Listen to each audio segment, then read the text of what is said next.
प्यारे बच्चों, स्वागत है आप सभी का आपके अपने यूट्यूब चैनल बाल स्टडी में। तो कैसे हैं? उम्मीद करते हैं एकदम अच्छे होंगे, स्वस्थ होंगे और अपनी पढ़ाई में मग्न होंगे।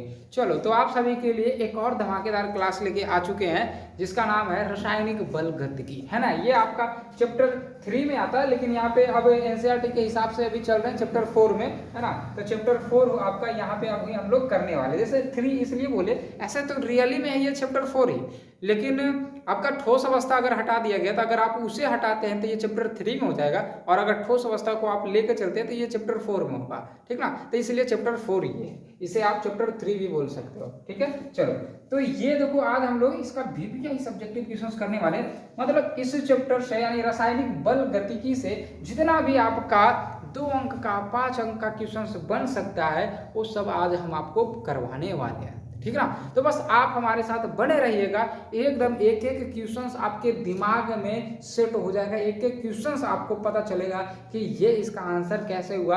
क्योंकि देखो, आप तो इसका क्वेश्चन जो है, इसका क्वेश्चन सब्जेक्टिव क्वेश्चंस कहीं बुक में भी आप देख सकते हो। अगर बुक खरीद लोगे मार्केट से तो आपको इसका सब VPI मिल जाएगा, क्वेश्चंस बैंक में भी मिल जाएगा। लेकिन सिर्फ रटने से थोड़ा ना होगा। अगर हमारे पास क्वेश्चंस रहे और कोई पढ़ाने वाला अगर उसको समझाने वाला ही नहीं तो फिर क्या करेंगे उस बुक का। इसलिए आज हम लोग जितने भी प्रश्न लेके आए हैं सब तो आप पढ़ोगे ही पढ़ोगे, है ना। सब तो आप पढ़ोगे ही पढ़ोगे और इसका आपको आंसर भी सटीक देने वाले हैं। दूसरी बात कि जो यहाँ पे बताएंगे सब आपको समझ में आएगा, एक एक वर्ड का मतलब समझ में आएगा, ठीक है ना। तो चलो, बिना समय गवाए हम लोग स्टार्ट करते हैं। अगर हमें नहीं जानते तो मेरा नाम है विकास चौधरी। आप लोग चलो आप लोग हमारे इस चैनल को सब्सक्राइब जरूर कर लीजिएगा। अगर यूट्यूब पे देख रहे हैं तो, अगर ऐप में देख रहे हैं तो हमारे ऐप को 5 स्टार जरूर दीजिएगा। चलो तो हम लोग स्टार्ट करते हैं बिना समय गवाए। देखो, सबसे पहला क्वेश्चन आपका क्या है, बहुत अच्छा प्रश्न है कि अभिक्रिया के वेग पर ताप का क्या प्रभाव पड़ता है। अभिक्रिया के वेग पर ताप का क्या प्रभाव पड़ता है। अब अभिक्रिया आप लोग समझते हैं, जैसे 10th में पढ़े होंगे रासायनिक अभिक्रिया वगैरह सब, है ना। यहाँ हो गया H2+Cl2 तो उधर बन गया 2HCl, है ना। इस तरीके से बनता है। तो ये हमारा अभिक्रिया होता है। आपको पता है अभिक्रिया जब होता है तो एक तरफ होता है अभिकारक होता है ना, अभिकारक होता है, और इधर वाली को अभिकारक बोलते हैं, और इधर वाला को हम लोग क्या बोलते हैं, प्रतिफल बोलते हैं, है ना। तो यही इधर वाला जो अभिक्रिया हमारे पास रहता है, अभिक्रिया रहता है, जैसे यहाँ पे देखो लिख देते हैं H2 और प्लस में Cl2, तो ये हमारे पास क्या बना, ये बना 2HCl, है ना, 2HCl इस तरीका से, है ना। तो ये वाला जो आपका कहलाता है ये आपका अभिकारक कहलाता है, और ये वाला जो आपका कहलाता है ये प्रतिफल कहलाता है ना। अभिकारक को कहीं कहीं पे A से भी बोला जाता है और प्रतिफल को B से भी बोला जाता है। तो हम लोग इसका इस्तेमाल करेंगे, इसलिए आपको पहले ही हम बता दिए कि क्या क्या चीज है ना। चलो, ये चीज हो गया यार, ये शर्ट से जो है ना। चलो, तो ये चीज आपको समझ में आ गई होगी कि अभिकारक क्या चीज होता है, ठीक है। अब सॉरी, अभिक्रिया क्या होता है और प्रतिफल और अभिकारक क्या होता है वो भी पता चलेगा। अब देखो, बोल रहा कि अभिक्रिया के वेग पर ताप का क्या प्रभाव पड़ता है। देखो समझना, इसका उत्तर डायरेक्ट आप पढ़ोगे ना, आपका आंसर आपके सामने हो जाएगा, उत्तर में ही आपका आंसर लिखा हुआ है। देखो क्या बोल रहा कि ताप के बढ़ने से, जब हम लोग ताप बढ़ाते हैं, ताप के बढ़ने से टक्कर आवृत्ति बढ़ती है। टक्कर आवृत्ति क्या होती है, बढ़ती है, और इसलिए प्रतिक्रिया की दर बढ़ती है। अगर हम लोग ताप बढ़ाते हैं ना तो टक्कर का जो दर है वो भी क्या होता है, बढ़ जाता है, वो भी क्या होता है, बढ़ता है। साथ ही साथ प्रतिक्रिया की दर भी बढ़ती है। बोला कि टक्कर सिद्धांत के अनुसार अगर हम लोग 10 डिग्री सेल्सियस ताप के बढ़ने से प्रतिक्रिया की दर 2 से 3 गुना बढ़ जाती है। अगर हम लोग 10 डिग्री सेल्सियस अगर हम लोग ताप बढ़ा लेते हैं तो जो टक्कर जो है कितना होने लगेगा, कितना ज़्यादा बढ़ने लगेगा, तो 2 से 3 गुना बढ़ जाएगा, है ना। हम लोग जितना ताप देंगे ना, जितना अधिक ताप देंगे उतना टक्कर जो है बढ़ते जाएगा। टक्कर यानी कि टक्कर की संख्या क्या होगी, बढ़ते जाएगी। तो अगर 10 डिग्री सेल्सियस देते हैं तो क्या हो जाएगा, 2-3 गुना बढ़ जाएगा, 2-3 गुना बढ़ जाएगा। देखो यहाँ पे लिखा हुआ, यही हमारा क्या, यही हमारा अभिक्रिया के वेग पर ताप का क्या प्रभाव पड़ता है, ठीक है। कोई दिक्कत। चलो देखो, एक एक मतलब आपको समझाएंगे। आप बहुत बड़े बड़े शिक्षक के पास जाके पढ़ लोगे, ऐसा बात नहीं है। हम तो कुछ भी नहीं जानते, बस उतना जानते हैं जो आपके एग्जाम में पूछा जाता है। बस हम यही सिर्फ हम अपने आप में मान के चलते हैं, है ना। लेकिन हाँ, जो जानते हैं, जो आपके परीक्षा में पूछे जाएंगे, उसे एकदम तोड़ तोड़ के आपके पास पहुंचा देंगे। चलो, अब यहाँ पे देखो, अगला आपका देखो दूसरा नंबर प्रश्न क्या बोल रहा है कि संक्रियन ऊर्जा क्या है। है ना। संक्रियन ऊर्जा क्या है, सबसे पहले तो समझो संक्रियन ऊर्जा। जैसे मान के चलो कि ये हमारे पास इस तरीका से है, यहाँ पे ये अभिकारक है, यहाँ पे क्या है अभिकारक है, ये अभिकारक है हमारा, ठीक है। और यहाँ से इस तरीका से यहाँ पे मान चलो कि हमारा प्रतिफल है, यहाँ पे हमारा क्या प्रतिफल है, प्रतिफल। अब ये अभिकारक से हमें प्रतिफल तक मान चलो यहाँ तक हमें पहुंचना है, तो क्या करेंगे, पहले इसका एक लाइन इधर सीधे खींच लेते हैं, इसका लाइन ये सीधे ऐसे ऐसे खींच लिए, क्योंकि अगर इधर से पहुंचेंगे तो तिरछा होगा ना, इसलिए ऐसे सीधा खींच लिए। अब यहाँ से यहाँ से यहाँ एक लाइन खींचती है। अब बताओ हमें यहाँ से मतलब कि यहाँ से यहाँ पहुंचने में कुछ ऊर्जा लगेगी कि नहीं, ऊर्जा लगेगी, है ना। अब बोलो हाँ या नहीं। यहाँ से यहाँ तक पहुँचने में हमें कुछ ऊर्जा की तो आवश्यकता होगी, जो ऊर्जा की जो आवश्यकता होगी ना, उसे ही हम लोग बोलते हैं संक्रियन ऊर्जा। उसे ही क्या बोलते हैं हम लोग, संक्रियन ऊर्जा, है ना, संक्रियन ऊर्जा। तो उम्मीद करते हैं आपको संक्रियन ऊर्जा समझ में आया होगा, है ना। बोले ना एक एक बात का मतलब आपको समझ आएंगे कि कैसे क्या चीज हो रही है ना। चलो तो संक्रियन ऊर्जा, अब देखो क्या बोल रहा है, संक्रियन ऊर्जा तो समझ गए। बोल रहा है कि किसी अभिक्रिया के वेग स्थिरांक, देखो वेग स्थिरांक क्या होता है, वेग स्थिरांक को हम लोग के से सूचित करते हैं। वेग स्थिरांक को हम लोग क्या चीज से सूचित करते हैं, के से सूचित करते हैं, अभी आगे बताने वाले हैं, है ना। और संक्रियन ऊर्जा को हम लोग ई ए से सूचित करते हैं, ठीक है, ई ए से। देखो संक्रियन का होता है एक्टिवेशन, है ना, संक्रियन का इंग्लिश होता है एक्टिवेशन, और ऊर्जा का होता है एनर्जी। तो संक्रियन का हो गया ए और एनर्जी का हो गया ए, ई मतलब कि ई ए मतलब संक्रियन ऊर्जा, ठीक है। तो वो वही बोल रहा है कि किसी अभिक्रिया के वेग स्थिरांक और संक्रियन ऊर्जा में संबंध स्थापित करें, यानी फॉर्मूला भी हमें इसका जो है लिखना है। चलो तो पहले तो ये समझ लेते हैं संक्रियन ऊर्जा, इसका परिभाषा देखो लिखा हुआ कि अभिक्रिया में भाग लेने के लिए अभिकारक अणु द्वारा आवश्यक ऊर्जा की न्यूनतम मात्रा को संक्रियन ऊर्जा कहा जाता है।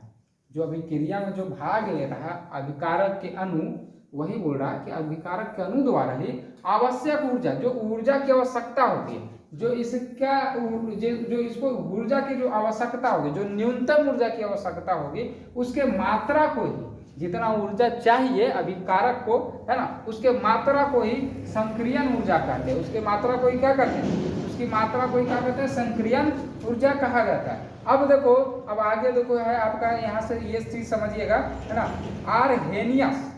आरहेनियस समीकरण क्या है, यहाँ पे आरहेनियस समीकरण बहुत इंपॉर्टेंट है बाबू, ये है ना, बहुत ज्यादा इंपॉर्टेंट है। आपके एमसीक्यू में पूछे जाते हैं, यानी ऑब्जेक्टिव क्वेश्चंस में आपके ये पूछे जाते हैं। क्या बोल रहा है, आरहेनियस समीकरण के अनुसार किसी प्रतिक्रिया के संक्रियन ऊर्जा होती है। देखो आरहेनियस समीकरण देखो हम आपको लिख देते हैं, ये तो के बराबर में हो जाता है ए ई के पावर में हो जाता है माइनस में होता है ई ए, माइनस में क्या होता है ई ए, और बटे में हो जाता है आर टी। ये होता है हमारा आरहेनियस समीकरण। आरहेनियस समीकरण आपसे ऑब्जेक्टिव में पूछा जाएगा कि निम्नलिखित में से कौन आरहेनियस समीकरण है ना। तो बता दीजिएगा, के बराबर में हो जाएगा ए ई पर पावर माइनस ई ए बटे में आर टी। अब देखो सब कुछ बता देते हैं एक करके कि यहाँ पे क्या क्या है ना। देखो सबसे पहले फिर से लिख देते हैं, है ना। के बराबर में हो जाएगा ए ई पर पावर माइनस में ई ए अपॉन आर टी, ठीक है, ये चीज है। देखो के हमारा यहाँ पे हो जाएगा, के हमारा यहाँ पे हो जाएगा वेग स्थिरांक, के हमारा क्या हो जाएगा वेग स्थिरांक। ए हमारा हो जाएगा आरहेनियस, क्या हो जाएगा आरहेनियस। कि हमारा क्या हो जाएगा यहाँ पे आरहेनियस गुणांक हो जाएगा, क्या हो जाएगा आरहेनियस गुणांक हो जाएगा, ठीक है। उसके बाद देखो आपका कौन सा हो गया, आपका देखो ई ए क्या हो जाएगा, ई ए हमारा क्या हो जाएगा, देखो अभी बताएं तो नहीं, ई ए क्या होगा हमारा, ये संक्रियन ऊर्जा हो जाएगा। ई ए क्या हो जाएगा हमारा संक्रियन ऊर्जा हो जाएगा, ये हमारा संक्रियन ऊर्जा हो गया, ठीक है। उसके बाद हमारा देखो क्या आर है ना, हमारा आर यहाँ पे हो जाएगा आपका गैस स्थिरांक हो जाएगा, लिख लीजिएगा गैस स्थिरांक हो जाएगा, गैस स्थिरांक हो गया। और हमारा टी जो है हमारा ताप हो गया, टी हमारा क्या हो गया, ताप हो गया। तो यहाँ पे जो चीज था वो सभी हम लिख दिए कि कौन सा क्या चीज है ना। तो उम्मीद करते समझ में आ गया होगा, और इस चीज को आप जरूर याद रखिएगा, ये जरूर याद रखिएगा कि ये हमारा क्या है आरहेनियस समीकरण, आरहेनियस समीकरण। जब भी पूछे तब बताइएगा आप के बराबर में, है ना, के बराबर में ए ई के पावर माइनस ई ए बटे में आर टी, इस तरीके से आपको याद रखना। तो ये चीज आपको समझ में आ गया होगा कि क्या चीज था। चलो अब अगला प्रश्न हम लोग चलते हैं। अब अगला प्रश्न आपका देखो तीसरा प्रश्न क्या बोला, अभिक्रिया का औसत और तात्क्षणिक वेग क्या होता है। देखो तात्क्षणिक वेग आप लोग 9वां में भी पढ़े होंगे फिजिक्स में, और आप लोग 11th में भी पढ़े होंगे, है ना। देखो तो ये ज्यादा कुछ है नहीं, लेकिन ये क्वेश्चन बहुत ज्यादा इंपॉर्टेंट है, आपके एग्जाम में पूछा जा सकता है। देखो ये जो है ना लाइट मार रहा है कहीं से, है ना बीच में। अच्छा अच्छा एक मिनट, ये बोर्ड का रिफ्लेक्शन है, थोड़ा सा वेट कीजिएगा।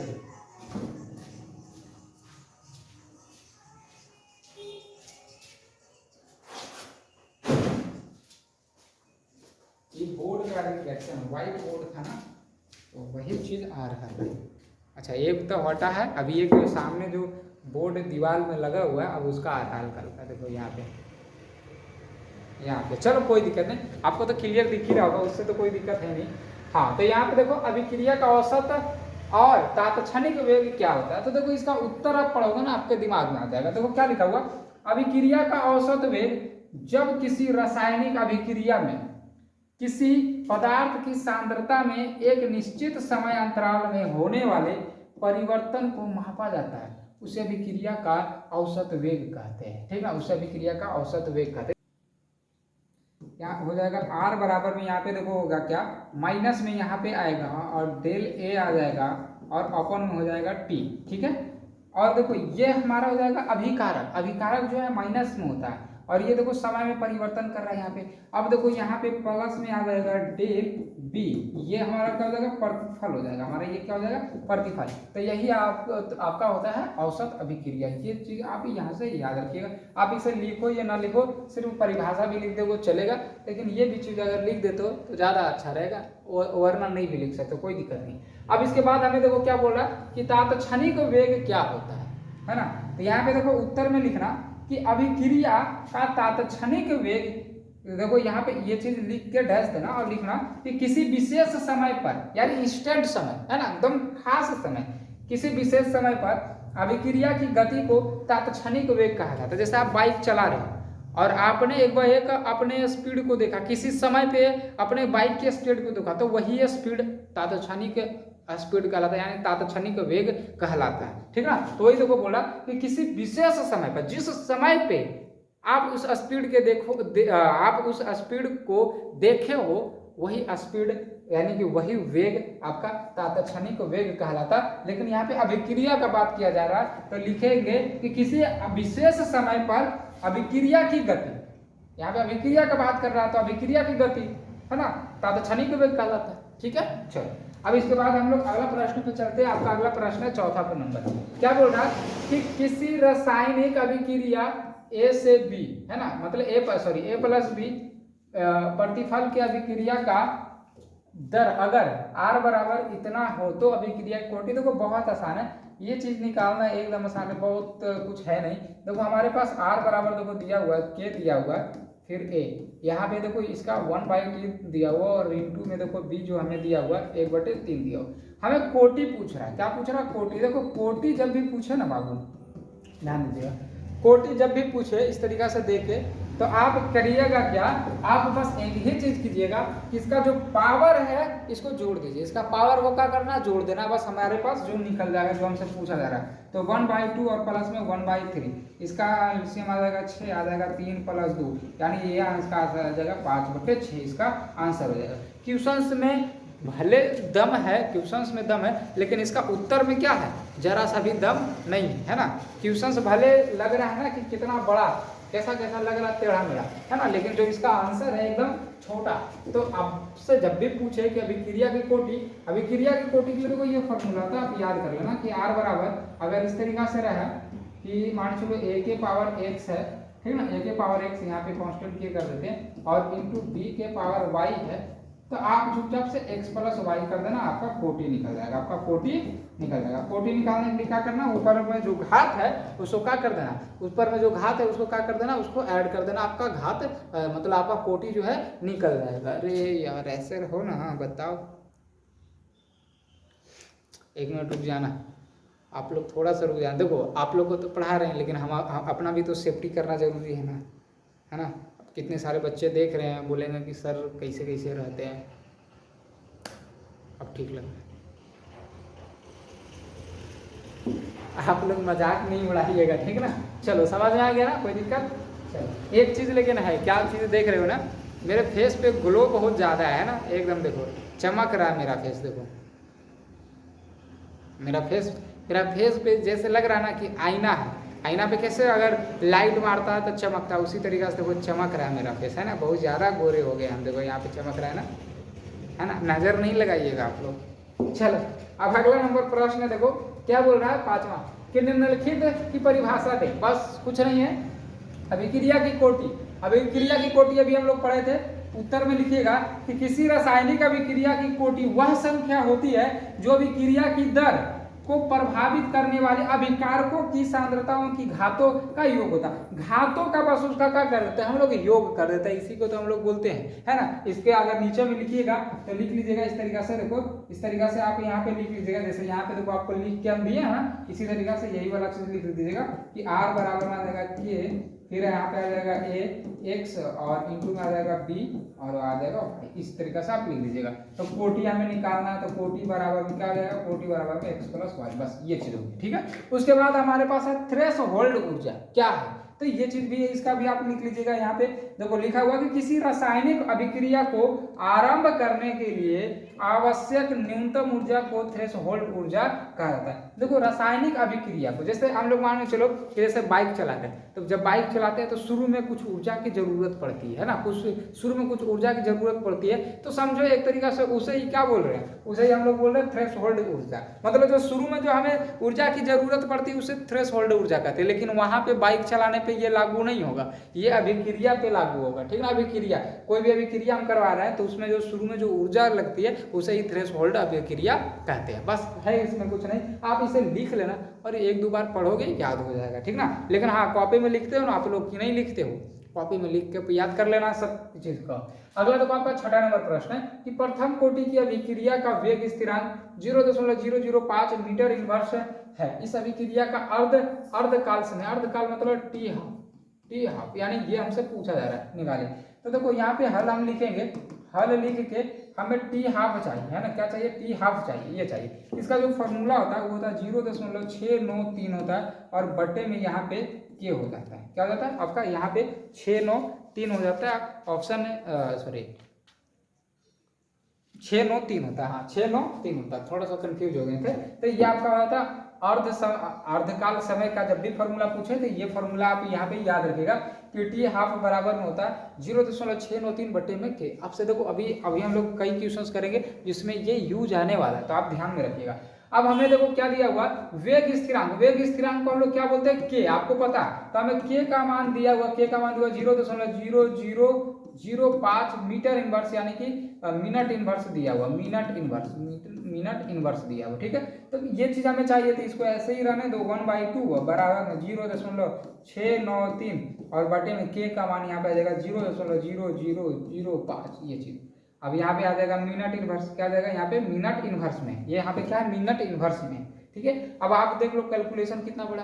अब यहाँ पे अगर करने लगे तो माथा खराब हो जाएगा, इसलिए पहले से ही हम कैलकुलेशन करके लाए हैं इसे, तो हम इसको डायरेक्ट लिख देते हैं। जब इसे आप सोल्व करोगे ना, इतना से इतना में अगर भागा दोगे आप तो इसका आ जाएगा 1/2 बराबर में आ जाएगा, यह आ जाएगा 1386। अब एक चीज देखो, यहाँ पे देखो मिनट में था, यहाँ पे मिनट इनवर्स में था, हाँ या नहीं, मिनट इनवर्स में था। जब इसे हम ऊपर में लेके जाएंगे तो इनवर्स से क्या हो जाएगा, इनवर्स से ऊपर में जाएगा तो इनवर्स खत्म हो जाएगा, यानी प्लस में हो जाएगा, है ना। ऊपर में क्या हो जाएगा, ये प्लस में हो जाएगा, तो यहाँ पे हम लिख देंगे मिनट, याद आएगा मिनट, मतलब इसको ऊपर में लेके आ गए, हाँ। चलो तो ये आपका इतना आंसर हो गया, कुछ करना है नहीं इसको, है ना। बस क्या करना है कि यहाँ पे जो के का मान रखा हुआ वो रख देंगे, बस हमारा आंसर। कभी कभी क्या होगा कि हमें वेग स्थिरांक पूछ लेगा, मतलब के पूछ लेगा और ये चीज दे देगा, तो इसको यहाँ पे कर देंगे और ये वाला यहाँ पे कर देंगे, बस सोल्व कर देंगे, हमारा आंसर आ जाएगा। कोई दिक्कत नहीं, कोई दिक्कत नहीं। चलो फिर से देखो ये नीचे आ गए। बताओ, मतलब हम बाल के बहुत ज़्यादा शौकीन है, ठीक ना। यह स्पेशल बाल कटवाने के जो है ना, अभी जहाँ पे पढ़ा रहे हैं हम, यहाँ पे बाल जो है 40 रुपये में भी काट देता है, लेकिन हम स्पेशल 10 किलोमीटर दूर जाते हैं और यही बाल कटवाने में 150 रुपया हम देते हैं। शौकीन है बाल के, जैसा कि आप देख रहे हैं। चलो अब अगला तो आपका 7वां नंबर प्रश्न है। क्या बोला कि प्रथम कोटि की प्रतिक्रिया का अर्थ आयु काल 10 मिनट है। प्रतिक्रिया की दर निकालें। प्रतिक्रिया की हमें दर निकालना है, यानी कि हमें के निकालना है यहाँ पे। और हमें क्या दिया हुआ, अभी आयु काल दिया हुआ है, यानी कि अर्ध आयु काल, अर्ध आयु काल दिया हुआ है, यानी कि हमें टी 1/2 हमें दिया हुआ कितना, 10 मिनट दिया हुआ, ये हमें मिनट इतना दिया हुआ है। ठीक है, अब हमसे प्रतिक्रिया की दर पूछ रहा है, यानी हमसे के पूछ रहा है। तो आप देखो T1/2 बराबर क्या होता है, ये होता है 0.693 और बटे में के। अभी के वहाँ पे कर देंगे तो आ जाएगा 0.693 और बटे में नीचे में आ जाएगा T1/2 हो जाएगा। ठीक है, अब यहाँ से देखो के बराबर 0.693, इसका मान कितना दिया हुआ, इसका मान दिया हुआ 10, तो यहाँ पे 10 लिख देंगे। ठीक है, कोई दिक्कत है, कोई दिक्कत नहीं ना। अब देखो ये मिनट में, ये क्या है, ये यहाँ पे मिनट में, ध्यान दीजिएगा, ये यहाँ पे क्या मिनट में। अब जैसे इसको भागा देंगे तो क्या होगा, एक पॉइंट बढ़ जाएगा, मतलब एक जीरो के बाद पॉइंट आएगा। देखो यहाँ पे के बराबर में आ जाएगा 0.00 आ जाएगा 693 आ जाएगा। आप लोग इतना तो कैलकुलेशन जानते होंगे, नहीं जानते तो आप भागा दे के देख लीजिए। ठीक ना, अब देखो यहाँ पे ये था नीचे में मिनट में था, अब जब ये मिनट को अगर हम ऊपर में भेजेंगे तो क्या हो जाएगा, मीटर इनवर्स में हो जाएगा, सॉरी मिनट इनवर्स में हो जाएगा। यहाँ पे आ जाएगा हमारा आंसर मिनट इनवर्स। ये समझ रहे हो ना कि कैसे हो रहा, क्योंकि यहाँ पे देखो ये मिनट में, बटा में ये था, यहाँ पे बटा भी मिनट में, लेकिन अब बटा में नहीं है, ये ऊपर चला गया, बटा से ऊपर, तो मिनट इनवर्स में आ जाएगा। ठीक है, यहाँ पे आप ये चीज नहीं भी लिखोगे तो चले, बाकी ये आपका आंसर हो जाएगा।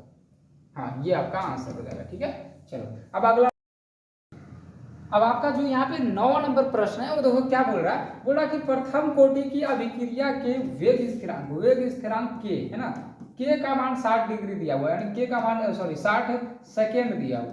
अच्छा, 60 सेकेंड इनवर्स में हो जाएगा, क्या हो जाएगा, ये इनवर्स में 60 सेकेंड इनवर्स में हो जाएगा, यहाँ पे इनवर्स नहीं है, 60 सेकेंड इनवर्स है। इसी अभिक्रिया के 75% पूरा होने में कितना समय लगेगा, यानी हमसे टी पूछा जाएगा। देखो इस क्वेश्चंस के लिए एक फॉर्मूला है ना, जो कि देखो फॉर्मूला क्या है, जो कि इसका देखो फॉर्मूला आ जाएगा, के बराबर में हो जाएगा, यहाँ पे हो जाएगा 2.303 और बटे में हो जाएगा टी, और यहाँ पे आ जाएगा देखो लॉग आ जाएगा ए नोट अपॉन में आ जाएगा ए। अब ये चीज आप नहीं समझे होगे, क्योंकि ये फॉर्मूला आपके पास पहली बार आ रहा है यहाँ पे VVI सब्जेक्टिव क्वेश्चंस में। अब ये फॉर्मूला आपको याद रखना पड़ेगा, जब भी आपको इस तरीका का क्वेश्चंस दे, 75% पूरा हो जाए, स्थिरांक दिया हुआ रहेगा, वेग स्थिरांक, और समय पूछे, तो इस तरीका का फॉर्मूला आपको याद रखना पड़ेगा।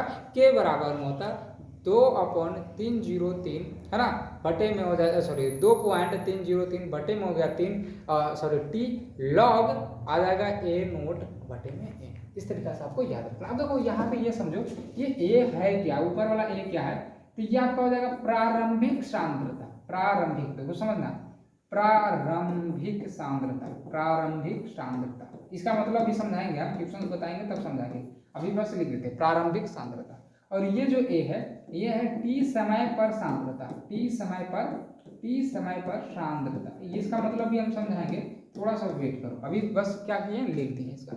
अब देखो यहाँ पे हमें टी निकालना, तो टी इधर भेज देते हैं हम, है ना, क्योंकि हमें समय निकालना, के यहाँ पे लाते हैं, तो देखो 2.303 और बटे में आ जाएगा के, यहाँ पे आ जाएगा लॉग, और यहाँ पे आ जाएगा हमारे पास ए नोट में ए। ठीक है, इस तरीके से। चलो अब यहाँ पे देखो टी का, के का मान हम रख देते हैं 2.303, और के का मान कितना हमारे पास 60 दिया हुआ, तो के का मान हम यहाँ पे 60 रख देंगे, और यहाँ पे आ जाएगा देखो लॉग। अब यहाँ पे ये चीज आप समझिएगा, ये देखो क्या है, ये हमारे पास से प्यारे बच्चों ए नोट मतलब कि प्रारंभिक सांद्रता। कोई भी चीज प्रारंभ में कितना रहता है, कोई भी चीज प्रारंभ में कितना होता है, 100 होता है। कोई भी चीज शुरू में कितना होता है, 100 होता है। जैसे हमारे पास एक रोटी था, तो वो पूरा का पूरा 100% है, उसमें से आधे कुछ खा लिए, मान चलो एक टुकड़ा निकाल दिए, तो अब वो पूरा 100 नहीं बचा, लेकिन शुरू में कितना था, शुरू में कितना था, 100% था। तो वही बोला प्रारंभिक सांद्रता, यानी कोई भी चीज शुरू में 100 होता है, तो उसकी जगह पे हम देखो लिखेंगे 100, ठीक ना, ये इसकी जगह पे हम क्या लिखें 100 और बटे में। अब ये देखो क्या, टी समय पर सांद्रता, यानी कितने समय पे पूछ रहा है, 75% पे, तो हम यहाँ से देखो ऐसे लिखेंगे 100 माइनस में 75, 100 माइनस में 75, इस तरीके से हम लिखेंगे टी समय पर सांद्रता यानी 75%। है ना। तो ये हो जाएगा आपका, यहाँ से t माइनस में 75 लेते हैं। अब इसी को क्या करना है, सोल्व करना।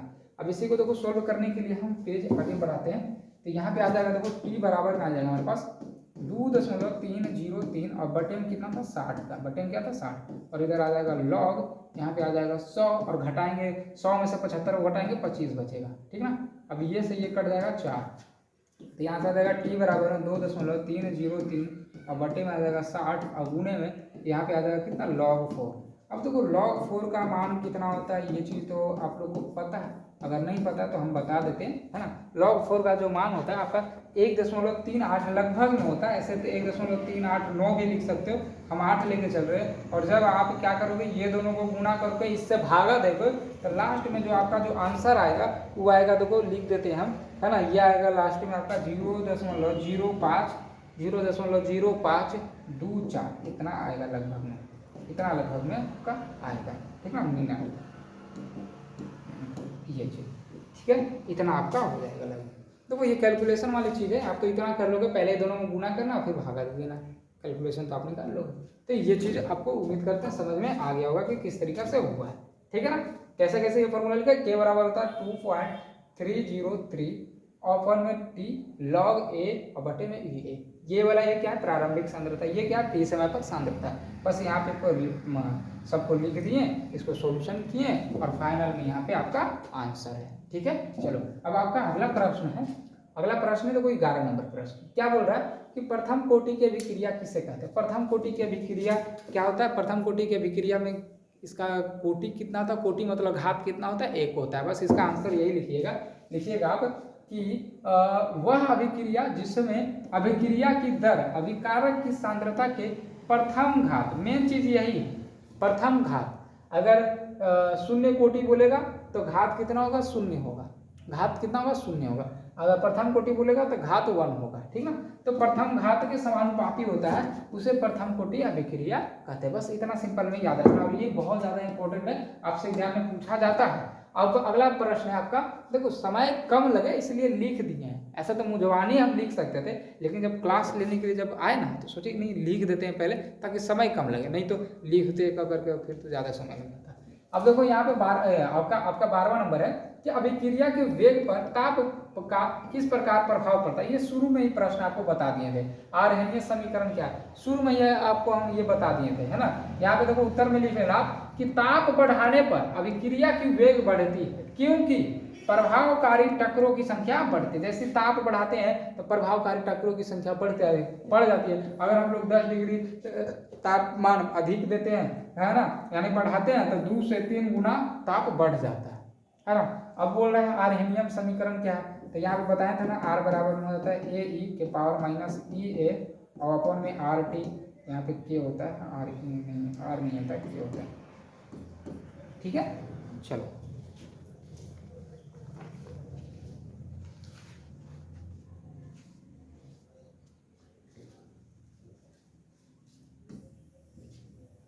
ये आपका हो जाएगा, ये क्या होगा आपका आर्हेनियम समीकरण, के बराबर में ए ई के पावर माइनस ए बटे में आर टी। चलो ये आपको बता चुके थे। इसके बाद आपका अगला प्रश्न है 13वां नंबर प्रश्न। क्या बोला 13वां नंबर प्रश्न में कि शून्य कोटि, देखो शून्य कोटि मतलब इसका पावर कितना होगा, 0 होगा, यानी घात कितना होगा, 0 होगा। कि अभिक्रिया का उदाहरण दीजिए वेग स्थिरांक का मात्रक लिखिए। देखो ये शून्य कोटि का अभिक्रिया, यहाँ पे ये चीज है ना, ये अभिक्रिया H2 + Cl2 सन के साथ अभिक्रिया का लगा, मतलब कि सनलाइट के साथ, तो यहाँ पे 2HCl, ये हमारा जो है ये जो अभिक्रिया है हमारा शून्य कोटि का अभिक्रिया। अब देखो यहाँ पे देखो समय ज्यादा न लगे इसलिए सब कुछ लिख के आए। देखो माना कि अभिकारक A, हमको पता अभिकारक A बोलते, शुरू में ही बता दिए थे, इससे प्रतिफल B बनता है। यहाँ पे देखो A से B बन रहा है, हमारा A अभिकारक हो गया, B हमारा प्रतिफल हो गया, तो R बराबर हो जाएगा K A। अच्छा यहाँ पे इसका देखो प्रथम कोटि होता है तो यहाँ पे 1 लिखते हैं, लेकिन अभी शून्य कोटि है तीसरे 0। अब देखो किसी पे भी पावर 0 है, अगर 1 के पावर 0 है तो इसका मान 1, 2 के पावर 0 है तो इसका मान 1, अगर 100 के पावर 0 है तो इसका मान 1 है, तो उसी के पावर मतलब 1 के पावर 0 है तो इसका मतलब इसका आंसर क्या हो जाएगा 1 होगा, और k में 1 से गुना करेंगे तो k ही आ जाएगा, यानी r बराबर में k हो जाएगा। ये आपका हो जाता है शून्य कोटि में, r बराबर k, यानी r का मात्रक और k का मात्रक दोनों क्या होगा बराबर होगा। यहाँ से एक बहुत अच्छा प्रश्न बनता है जो आपके लिए लिख के भी लाए हैं। देखो पहले तो ये लिख लेना k का मात्रक बराबर में r का मात्रक, दोनों बराबर हो जाएगा क्योंकि r बराबर k है। अब प्रश्न क्या बनता है, जो देखो प्रश्न ये बनता है आपका कि किस कोटि के लिए अभिकारक की दर और स्थिरांक, और देखो अभिकारक की दर कहने का मतलब आपका r और वेग स्थिरांक कहने का मतलब k, ठीक ना, का मात्रक बराबर होता था। किस कोटि में होता है, किस कोटि में, तो शून्य कोटि में होता है। ये देखो बहुत अच्छा प्रश्न आपके एग्जाम में बनते हैं यहाँ से, इसलिए आपको लिख के लाए ताकि याद रहे। अभी देखो अभी यहाँ पे बताएं और डायरेक्ट क्वेश्चंस भी लेके आ गए तो आपके दिमाग में तो सेट हो गया होगा, है ना, छूटने वाला है नहीं। चलो अब आपका अगला प्रश्न करते हैं। आपका अगला प्रश्न देखो है 14वां नंबर प्रश्न। क्या बोल रहा है कि प्रथम कोटि की अभिक्रिया के वेग स्थिरांक का लिखो। वेग स्थिरांक प्रथम कोटि के लिए तो के बराबर क्या होता है 2.303, है ना, 30 के बराबर क्या होता है 2.303 अपन में हो जाता है टी, यहाँ पे हो जाता है लॉग ए, है ना, और नीचे में हो जाता है ए। ये बस यहाँ पे सूत्र लिख देना, यही सूत्र हमसे बोला जा रहा था कि बस लिखने के लिए, ठीक है। चलो अब आपका अगला नंबर प्रश्न है 15वां नंबर। क्या बोल रहा है कि प्रथम कोटि की अभिक्रिया के वेग स्थिरांक की इकाई बताना। मतलब यही चीज है 2.303, है ना, 303 और बटे में हो गया टी, यहाँ पे लिखना लॉग ए और अपन में ए, है ना, यही चीज यहाँ पे इसका इकाई बताना मतलब मात्रक बताना। आपको पता है ये ए है तो ये भी ए है, तो अगर इसका मात्रक ये तो आपस में कट जाएगा, खत्म हो जाएगा, ये खत्म हो गया। यहाँ पे अंक का तो कोई मात्रक नहीं होता। यहाँ पे बचा क्या नीचे में समय, तो यानी कि नीचे में हो गया समय, ऊपर में क्या हुआ 1, तो यानी कि 1 बटे में समय, यानी कि अगर इसको ऊपर में लेके जाएंगे तो समय इन्वर्स हो जाएगा, समय इन्वर्स हो जाएगा। ये इसका हो जाएगा इकाई हो जाएगा, ये इसका इकाई हो जाएगा। के का क्या हो जाएगा समय इन्वर्स हो जाएगा। अब समय की जगह कुछ भी रह सकता है, सेकेंड, मिनट, घंटा, कुछ भी रह सकता है। सेकेंड इन्वर्स, मिनट इन्वर्स, घंटा इन्वर्स, ईयर इन्वर्स, कुछ भी हो सकता है, ठीक है। बस ये चीज़ है। अब अगला आपका प्रश्न है और ये लास्ट है। देखो क्या बोला जा रहा है कि अभिक्रिया की दर को प्रभावित करने वाले 2 महत्वपूर्ण कारक को लिखिए। एग्जाम में कैसे लिखना, इस तरीके से लिखना। सबसे पहले आपको ये लिखना है कि अभिक्रिया की दर को प्रभावित करने वाले कारक निम्नलिखित है, या फिर करने वाले दो कारक निम्नलिखित है, ठीक है। कौन कौन, सबसे पहला आपका हो जाता है अभिकारक की सांद्रता और दूसरा हो जाता है ताप। इस तरीके से आपके एग्जाम में लिखना। और ये टोटल 16 प्रश्न थे आपके इस चैप्टर से, है ना। इस चैप्टर से आपके 16 प्रश्न थे और आपको 16 के 16 करवा चुके हैं। अगर आप ये कर लेते हो ना प्यार बच्चों, अगर आप ये याद कर लेते हो ना, तो इस चैप्टर से आपका प्रश्न छूटने वाला नहीं है। अगर इस चैप्टर से अगर प्रश्न आ गया तो 100% बोलते हैं आप बनाओगे तो बनाओगे। और इसके अगले क्लास में हम लेके आएंगे क्या, इसका MCQ मतलब ऑब्जेक्टिव क्वेश्चंस लेके आएंगे। इस चैप्टर से आपका रासायनिक बल गतिकी से जितना भी ऑब्जेक्टिव क्वेश्चंस बनता है सब के सब लेके आएंगे अगले क्लास में। और अगर वो अगले क्लास भी कर लेते हो तो आपका एक प्रश्न भी नहीं छूटेगा, है ना, इतना गारंटी के साथ बोल रहे हैं, ठीक है। आप खुद जाना ना, एक आप ट्राई करना, क्वेश्चन बैंक ट्राई कर लेना आप, है ना, या तो फिर आप उसका आपके पास जो बुक होगा वो भी आप बना के देख लेना, है ना। चलो बाकी हम लोग मिलते हैं अगले वीडियो में, तब तक के लिए जय हिंद जय भारत।